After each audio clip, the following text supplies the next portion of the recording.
मैं अश्वनी दुबे पंचांग संबंधित विचार बतलाने चल रहा हूँ। पंचांग में तिथि वार नक्षत्र ग्रह सभी चीज का विवरण रहता है। उसी से हर चीज का विचार किया जाता है।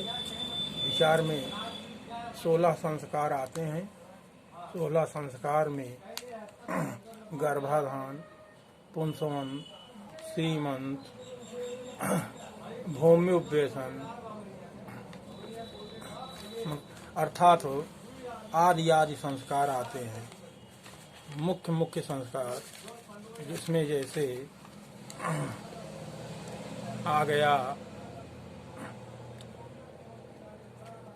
प्रथम में स्तनपान मुहूर्त, अन्नप्राशन, व्रतबंध मुहूर्त, काफी 16 संस्कार के अंतर्गत यह सभी आते हैं। और उसमें विवाह और जो है वधू प्रवेश और रही बात मुख्यतः जो सभी पंडित लोग जानते हैं और जो पंडिताई करते हैं वह लोग भी जानते हैं। एक राशि 9 चरण की होती है।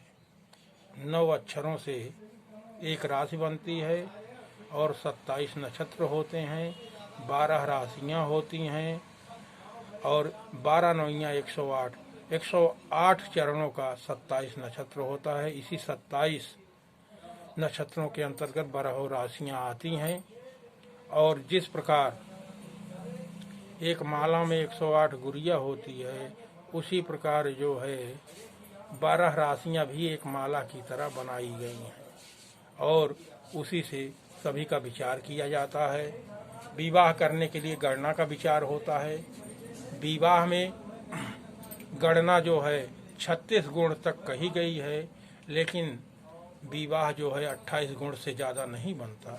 28 गुण से विवाह ज़्यादा बनता है तो समझो विवाह वह शास्त्र सम्मत नहीं होगा, अर्थात उस विवाह में हानि ही संभव है।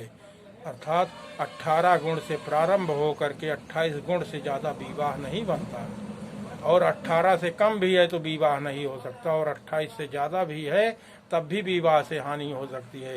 इसलिए अति सर्वत्र वर्जेत, न कम होना चाहिए और न अधिक होना चाहिए। उसी में एक आता है गर्भाधान विचार और गर्भाधान के हो जाने पर यह भी विचार किया जाता है पुत्र होगा कि पुत्री। पुत्र और पुत्री का विचार करने के लिए पंचांग में चक्र दिया रहता है। उसी चक्र से विचार किया जाता है और जो यजमान विचार करने के लिए विचार करवाने के लिए पंडित के पास आता है, तब पंडित लोग उस यजमान से उस चक्र में उसकी अंगुली रख करके उसका विचार करते हैं और उसको बतलाते हैं पुत्र होगा कि पुत्री होगी, क्या होगा, सब बतला देते हैं और उसका विचार इसी पंचांग में रहता है।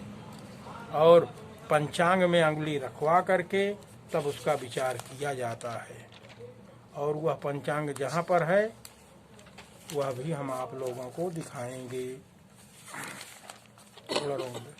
रोक दो। गर्भ संबंधित चक्र यह है जिसमें सूर्य, चंद्र, मंगल, बुध, गुरु और शुक्र, शनि, राहु, केतु, यह नवग्रह दिए गए हैं। इन नवग्रह में जो गर्भिणी या जो कोई यजमान आता है प्रश्न करता है उससे अंगुली उस चक्र में धरवाई जाती है और वह जिस चक्र में अंगुली धरता है उसी हिसाब से उसका प्रश्न उत्तर आता है। इसमें कहा गया है कि सूर्य, मंगल, गुरु पुत्र जनावें, सोम, शुक्र, बुध कन्या लावें, शनि में गर्भ गलत हो जाए, बड़े भाग्य तुम जानो भाई। अर्थात गर्भिणी से कन्या या पुत्र संबंधी ज्ञान में यदि प्रश्न करता गर्भ प्रश्न चक्र में सूर्य, मंगल और गुरु का स्पर्श करता है तो उसके निश्चित पुत्र होता है।